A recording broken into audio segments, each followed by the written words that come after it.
रंजीत से बोलते गाली दे दे रंजीत सेफ को। हाँ रंजीत से क्या बोलना चाहोगे पार्टनर?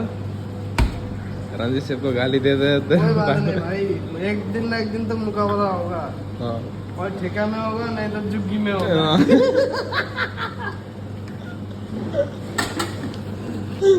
हाँ। पिका